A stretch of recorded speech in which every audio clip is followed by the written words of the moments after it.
Mesdames et messieurs, on poursuit cette émission avec cet extrait de la guéguerre entre partis, acteurs de partis politiques. Nous suivons cet élément et nous revenons dans ce studio. L'opposition béninoise a commis plusieurs erreurs fatales. La première erreur de notre opposition, c'est le fait d'avoir choisi Yahi Boni comme président. Janvier Yaoudou, il va nous tuer. Ou bien vous avez déjà tué. Tu sais que je suis ton ami et ton jeune frère. Mais tant que tu communiques là, tu as détruit le bloc républicain. La mouvance présidentielle, Moïse Soudé, pour ce premier extrait, parce qu'il y a un second, votre réaction? Non, je crois que ce n'est pas l'occasion rêvée pour se donner les coups de pied. Non, aujourd'hui, la mouvance doit travailler la main dans la main parce qu'ils ont besoin de renouveler la majorité à l'Assemblée nationale. Mais quand vous passez tout votre temps à tirer sur le patron du parti de l'opposition, alors que c'est un homme populaire, c'est vous qui allez perdre des plumes. Donc je voudrais que la mouvance, que sa communication tourne autour du bilan des actions du parti Talon. C'est ce qui devait les préoccuper parce qu'en octobre prochain, la mouvance doit présenter ses duos. Mais le système partisan a pour objectif d'arrêter cette transmission. Il faut permettre aux gens de présenter le bilan. De 2016 à 2025, qu'est-ce que le président Patrice Talon a fait gagner au Bénin? C'est le moment de dire aux populations, grâce à Patrice Talon, il y a eu tel, mais vous passez tout votre temps à attaquer Boni Yahi. Boni Yahi, ce n'est pas un homme qu'on attaque. Parce que quand vous laissez ce que vous devez faire et vous perdez le temps à attaquer Boni Yahi, vous faites de la publicité pour Boni Yahi. Vous devez faire de la publicité pour votre joker qui viendra. En mettant sur la place publique tout ce qui a été fait par le régime de la rupture. Mais vous ne le faites pas, mais vous vous auto-accusez. Boni Yahi ne vous a rien fait. J'ai dit et je répète, si la mouvance de 2016 à 2025 n'a pas pu faire oublier Boni Yahi aux populations béninoises, c'est qu'il y a un problème. Mais on continue encore de lui faire de la publicité.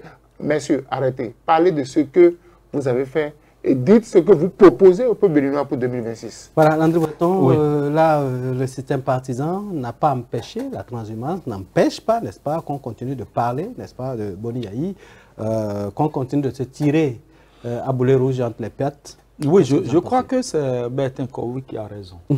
Lorsque vous le suivez, et j'ai suivi un peu le commentaire après cette émission, il y en a qui se posaient la question de savoir si ce monsieur n'a pas une double personnalité, ou je ne sais pas, un truc comme ça. Et je répondrai, je dirais oui.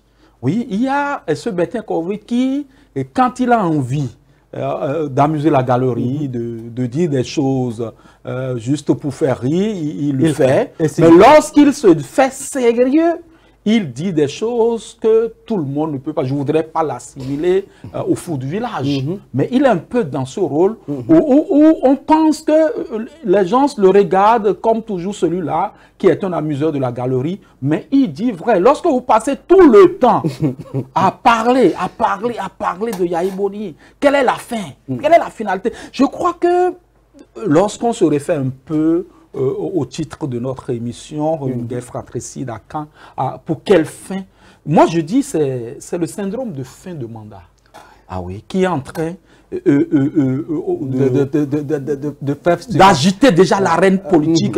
Parce que dans ça, vous comprenez, chacun est en train de tirer le drap de son côté, chacun veut se faire une place au soleil, on est en train de rabattre les cartes. Et donc, mais ce n'est pas maintenant que ça a commencé. On doit remonter un peu le temps. Et je ne dirais pas, c'était pas une guerre au fait, mais cette dénonciation a tout fait d'ouvrir le bas de cette guerre. Lorsqu'on a vu le professeur Akpona, ministre conseiller, dire des choses sur un autre qui est de son propre parti politique, le BR, dans Parakou. Ça a commencé. Rachidi Badamassi est rentré dedans. Et, comment dirais-je, le porte-parole du ministre conseiller, Janvier Yaouedéou, est rentré dans ça. Et, comment dirais-je, l'autre du Mouel Bénin, Jacques Ayadi, est venu parler de Agua. Edmond, qui est de l'UPR. Mais là, tout de suite, je vous montre ce que Jacques Ayadi a dit et vous revenez. Voilà. Jacques Ayadi, tout de suite. Et cette réaction que je fais, je crois que j'ai prévenu le président de l'UPR que je le ferai.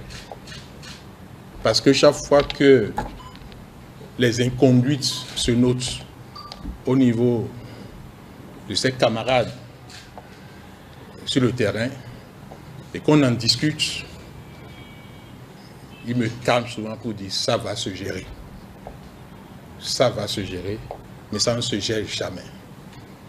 J'ai donc conclu que c'est une manœuvre pour nous endormir. Premier chef, Edmond Agua, qui est un politicien fini, mais qui ne veut pas se rendre à l'évidence de ce qu'il a fini. Parce que le département des collines, qui est mon département d'origine, ne peut pas continuer par se faire représenter par des gens incapables. Parce que je ne sais pas si dans cette salle, quelqu'un a déjà vu ce monsieur prendre la parole à l'Assemblée nationale pour dire quoi que ce soit. Là, il n'est pas allé du dos de la dentelle, André Wetan. Non, c'est un peu ce que j'étais en train de dire. Vous avez écouté, les mots sont très forts. Les mots sont trop forts pour moi, c'est tellement fort. Et vous savez, il y a quelques heures, comment dirais-je, la section UPR de Glasgow est montée au créneau pour défendre Edmond Agua. Et on se demande, tout ça pourquoi? Pourquoi est-ce qu'on est obligé de se tirer entre les pattes? Et ça, c'est ce que nous voyons. Mais il y a quelque chose qui couvre. Bien sûr. Qui couvre dans la 6e circonscription électorale aussi. Dans Calavi-Zé et Soava. Non, Alada, c'est dans la 5e. Donc, dans Zé, Soava, à Calavi, il y a aussi quelque chose qui court. Il y a déjà une guerre entre des leaders de l'UPR dans cette circonscription. Donc, c'est pour dire...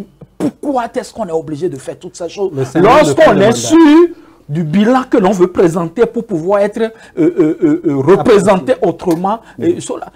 Moi, je trouve que c'est un sujet sur lequel nous allons revenir parce que la télévision, c'est une question de temps, c'est dommage, mais c'est une réalité aujourd'hui qu'il y a une guerre au sein.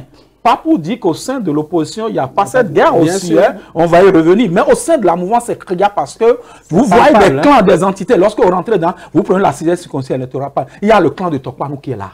Il y a le clan de Djogbenou qui est là. Et il y a le clan, il y a ceux-là qui disent qu'ils ne sont pas associés à ceux qui se les non-alliés. Les non-alliés. Et chacun est en train de se battre dans cette arène. Je crois que la 6e circonscription, c'est ce que nous maîtrisons de mieux. Et nous sommes en train de faire un travail de baromètre sur cela. On va vous le présenter bientôt parce qu'il y a des acteurs majeurs. Et il y a aussi quelque chose qui vient, qui est très dense parce que...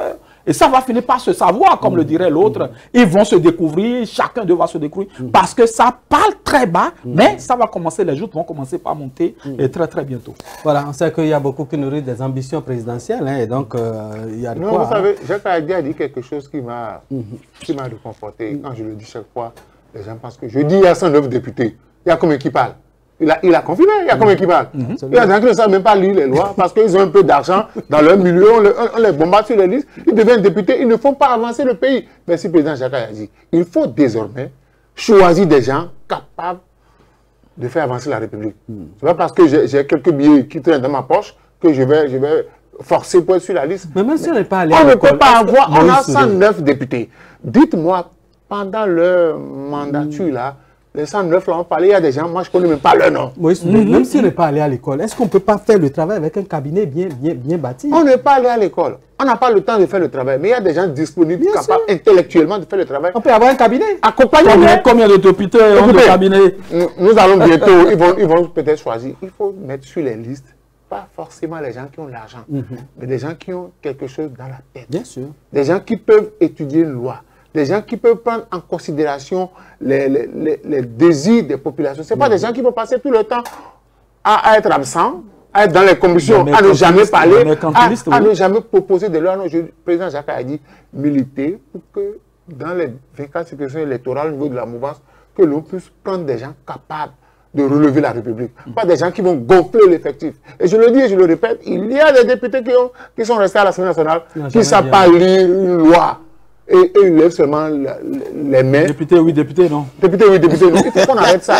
Si on veut que le Bénin avance, nous devons quand même doter notre Parlement des personnes qui peuvent construire le pays. Parce que vous imaginez, vous êtes député, vous avez voté une loi.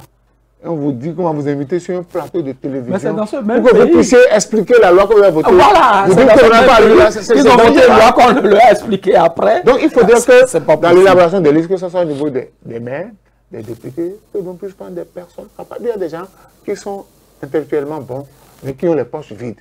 Ceux-là peuvent réfléchir. Bien sûr. Alors, Landry Breton, on a des dames qui sont allées à l'Assemblée et puis c'est juste leur bomba qui a changé, les voiles qui ont changé. Oui, c'est les mercantilistes, comme je les appelle. Les femmes, on se demande qu'est-ce qu'elles sont allées faire à l'Assemblée nationale finalement. Mais lorsqu'on va, vous connaissez le salaire d'un député au Bénin? Je crois que ça avoisine les 5 millions par mois. Bien sûr. Approximativement Plus de 4 millions. Un peu plus de 4 millions. Ouais. On a le passeport diplomatique. Bien sûr, et donc, on a un peu d'argent, on met un peu d'argent dedans. On a la caméra. Voilà. Et on va là-bas et on se fait encore un peu plus de jetons. C'est dommage. Hein. Je devrais demander aux partis politiques, quand nous allons renouveler le Parlement, si cela arrivait, il faut exiger de chaque... Pourquoi cela ne devrait pas arriver? Il faut exiger de chacun de vos députés, avant la fin de leur mandat, qu'ils introduisent au moins une loi. Qu'ils introduisent au moins une loi pour qu'on sache que ceux-là, ils sont à l'écoute. Parce que les gens sont là. Les gens ont commencé déjà la pré-campagne sur le terrain. Oui, ça a commencé. Ils veulent revenir au Parlement alors que leur bilan n'a pas été positif. Il faudrait qu'au niveau du parti politique, chaque parti politique prenne son député pour dire le temps que tu as passé là-bas, tu as pris l'argent du contribuable béninois. Quelle est la plus-value que tu as apportée au développement du Bénin? S'il n'a pas été capable d'introduire une seule loi, écoutez, balayez-le, mettez des gens disponibles et des gens capables. Des jeunes qui sont capables. Qui peuvent faire le travail. Voilà. On va rapidement dire un mot sur le Gabon avant de quitter ce plateau. Landry Breton, c'est dommage ce spectacle, c'est dommage cette décision qui aujourd'hui contraint les étrangers, les Béninois à ne plus exercer librement leur travail et leur métier. Est-ce que c'est la loi qui fait exercer un travail? Non, mais je ne sais même pas, c'est les compétences. Ce sont les compétences qui font exercer un métier. Et si le blanc est venu nous coloniser en nous formatant la cervelle, en nous disant des choses, nous-mêmes Africains, on est devenu encore plus virulents que le blanc, comme le dirait l'autre. Et on s'érige des règles qui ne tiennent pas la route. Ce n'est pas possible que l'on puisse demander à ce que des métiers qui soient réservés. Non, ils étaient où, hein? Moi, je voudrais dire... C'est-à-dire, mon ami Olengui, je l'aime bien, mais là... Non, vous savez... il est passé à côté. C'est une bêtise. Je vais regarder droit dans la caméra et dire ce que je voudrais dire là. Les Westaf, comme on les appelle au Gabon, les Westaf, les ressortissants de l'Afrique de l'Ouest, on les appelle les Westaf. Les Westaf ont construit le Gabon. Parce qu'au moment où le boom pétrolier marchait au Gabon, les Gabonais ne travaillent pas. On a dû faire appel à des Béninois, des Ivoiriens, des Maliens pour venir travailler au Gabon. Et au Gabon, il y a des métiers qui étaient réservés aux Westaf. Aujourd'hui, les Gabonais veulent récupérer. Mais moi, je voudrais dire aux influenceurs de faire attention. Parce que cette histoire-là s'est déjà posée avec...